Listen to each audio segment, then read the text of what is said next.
Honestly, only a few things in life gets me more pumped and excited than a UFC pay-per-view card. This weekend, UFC 302 is going down. You have the champion, Islam Makhachev, is going to be taking on Dustin the Diamond Poirier for the lightweight strap. And for the co-main event, you have the man himself, Strickland, the former champion, is going to be taking on Paulo Costa. There's a lot of great fights on this card, right from the prelims to the main card, but I'm only going to give you the prediction for the main card.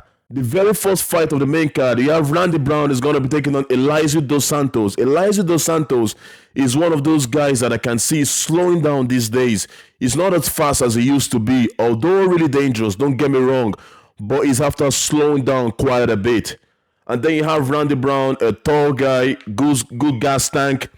He's good with the jabs. He knows how to be consistent at the way he fights. He doesn't do too much. His stick kicks are on point. He knows how to kick you to the body.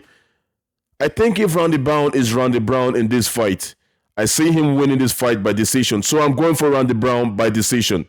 The second fight of the main card, then you have Jailton Almeida is going to be taking on Alexander Romanov. Alexander Romanov is a big heavyweight guy. The guy is huge and massive, although more on the chubby side. But that doesn't matter. Heavyweight, it doesn't matter what you look like as long as you get the job done. He has an average striking, nothing spectacular. His wrestling is good, but you have to remember one thing. In the heavyweight, if you have a good enough wrestling, you can probably wrestle 90% of the heavyweight. So you kind of have that wrestling on his back pocket. But the unfortunate thing is going to be fighting Jailton Almeida. Jailton Almeida is the best wrestler in the heavyweight division. One of them anyway. Top 2, top 3. 100%. Jailton Almeida, he eats, breathes, sleep wrestling. That's all he wants to do in the fight. He wants to take you down onto the floor and just wrestle. He's not very confident in his striking, so he doesn't even bother doing too much striking. He pretends he wants to strike for the first few seconds of the fight and takes you down, clinch you against the face, double leg you, whatever way he can get a takedown. He makes sure that he gets that takedown. So this is what I think is going to happen in this fight. I think Jailton Almeida is going to take down Alexander Romanov. He's going to take him down and ground and pound him, and he's going to win by ground and pound. I don't know what round, but that is my prediction for Jailton Almeida by ground and pound. Now it starts getting really interesting. The third fight, the middle fight of the main card, you have Kevin Holland, the man himself. Everybody wants to see Kevin Holland fight. He's going to be fighting Michał Oleksiejczuk. Michał is a solid fighter. He's not afraid to brawl. Nothing spectacular. He's good everywhere, but I don't see him as a championship caliber fighter. But he knows how to move forward. He wants to oppress his opponent. He doesn't mind taking 1 or 2 to give you 1 or 2. That kind of a guy. He just wants to knock you out. He's a fun fighter to watch. Another thing about Michał is he was actually fighting in the light heavyweight before till he finally moved down to a division that I think he should have been all along, which is the middleweight. Because he's not really a big guy for light heavyweight. Those boys are really big. So I'm glad he's moved down anyway. So Michał, as I said, nothing spectacular. He's average fighter in my opinion.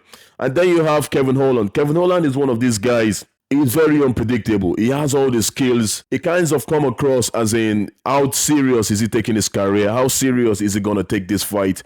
It depends on which Kevin Holland shows up. But most of the time, Kevin Holland is good, is exciting.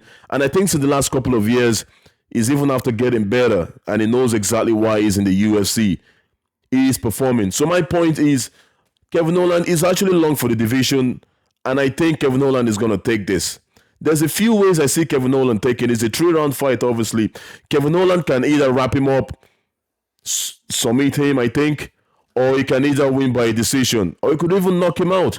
But I'm going for Kevin Holland on this one. I have a feeling Kevin Holland is going to get this done. And things are getting even more interesting now when you get to the co-main event. You have Strickland, the former champion. You also have Paulo Costa.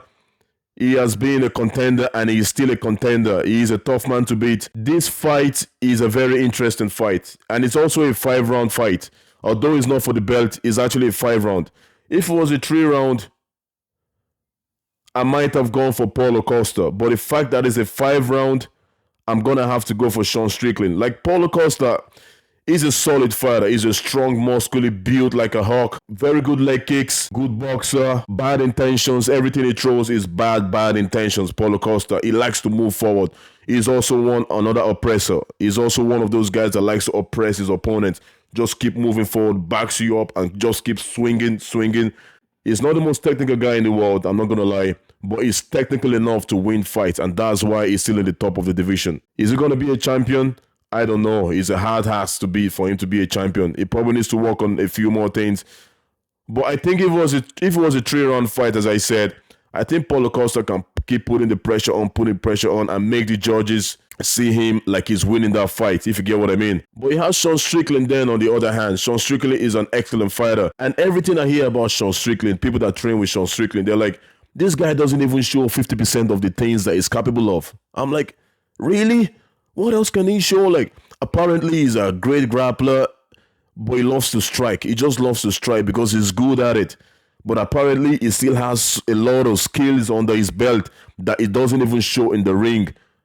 Someone that was saying that in one of these podcasts was Anthony Smith. He kept saying, I train with this guy, and this guy is one of the best fighters that I've trained with, and that is Anthony Smith, the guy with like 50 fights already. The guy has over 50 fights. He's a veteran. So if he can be saying that about Sean Strickland, I'm sure there's something there. Anyways, I'm picking Sean Strickland for this fight.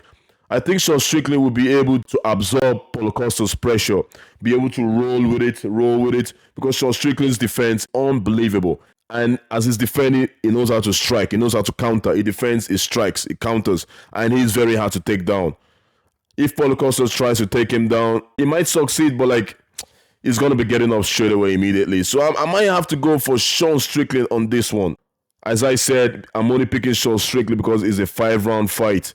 This is a coin flip for me, and it's going to be a tough fight. I won't be surprised if Paulo Costa wins this fight, to be honest with you. But anyways, that is my pick, Sean Strickland.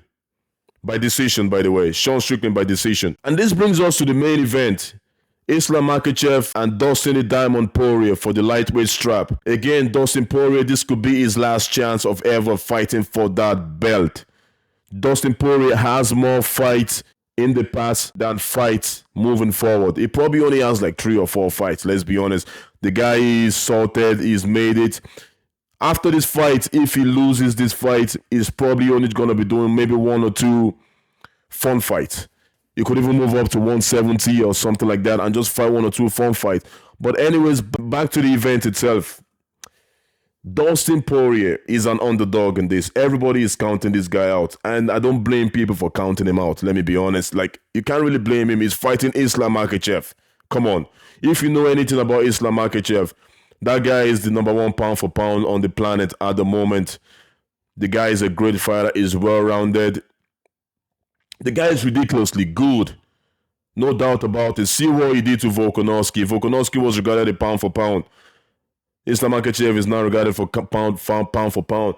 And the thing about Islam Makhachev, I'm going to have to be honest, the thing that I think I respect about him is I don't think that is getting into his head, oh, I'm the best in the world, blah, blah, blah. I think he has people around him like Habib, all these guys that will keep him in check. They keep him humble every day of the week. And then for Dustin Poirier, he's obviously hungry to get this belt. He was an interim champion before, but that doesn't really count as the main champion. Dustin Poirier wants this belt to be added to his legacy. He wants the undisputed UFC champ to be added as his own legacy. Although he's done, I think he's a Hall of Famer anyways. He's done everything. He's a Hall of Famer for sure. But adding that belt to it, man, that is going to seal the deal for him. This fight, Islam Makhachev should win this fight on paper. If you analyze skill to skill, Islam Makhachev is part of winning this fight is taking Dustin Poirier down, clinching him against the fence, taking him down, single leg or double leg, whichever one he wants. Whichever way he likes to do it, take him down, control him on the floor. Because I tell you one thing, if he takes Dustin Poirier down, it's going to be hard for Dustin Poirier to get back up. The thing is, how easy can he take Dustin Poirier down is the thing. And how can he avoid, because every fight starts standing, right? How can he avoid Dustin Poirier's punches coming in while he takes him down? If anybody can do it, it's Islam Makhachev. He's a very smart fighter. That's why he's #1 pound for pound. I think he will be able to take Dustin Poirier down at ease and at will when he wants to, most of the time, especially when he start getting to the second round, third round. If the fight lasts that long, he should be able to be taking Dustin Poirier down at ease. And then for Dustin Poirier, then his chance of winning is basically knocking out Islam Makhachev. That is his chance of winning Islam Makhachev. Somehow, some way, Islam Makhachev gets into the pocket with Dustin Poirier, and Dustin Poirier gets him and knocks him out. That is one way I see this fight going, if Dustin Poirier has a chance of winning.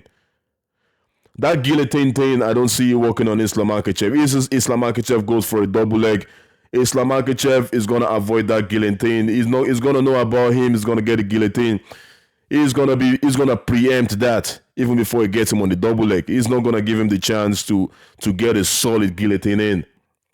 He's going to be moving at the opposite side of the guillotine, if you get what I'm trying to say. Islam Makhachev is not going to allow that, I don't think. But again, MMA is a crazy sport. It's an absolutely crazy sport. Anything can happen. These guys, there's only a few inches between every great fighter. There's only a few inches. If you make a mistake, you can get punished and fight is over. It's happened over and over again. How many times has the underdog like Dustin Poirier coming to this fight won the fight? How many times? You could start mentioning over and over again. Guys, my mind is telling me to pick Dustin Poirier. Is gonna have an upset. There's gonna be an upset in this fight. My mind is telling me that. But on paper, if I'm to put money on it, if I'm to put a safe money on it, I'm just gonna have to go for Islam Makhachev. So my final prediction, guys, I'm going to have to go for Islam Makhachev. I think Islam Makhachev is going to finish this fight on the floor by ground and pound or by submission. Guys, I'm interested in knowing what you guys think. Who do you think is going to win? Who do you predict is going to win this fight? The main event and the co-main event mainly. You don't have to tell me the full main card. Just the main event will do it. Just let me know who you think is going to win it. I'm curious to see how many people are thinking the way I'm thinking. Anyways, regardless, enjoy the fight. As always, thumbs up, hit that bell, and see you at the next video.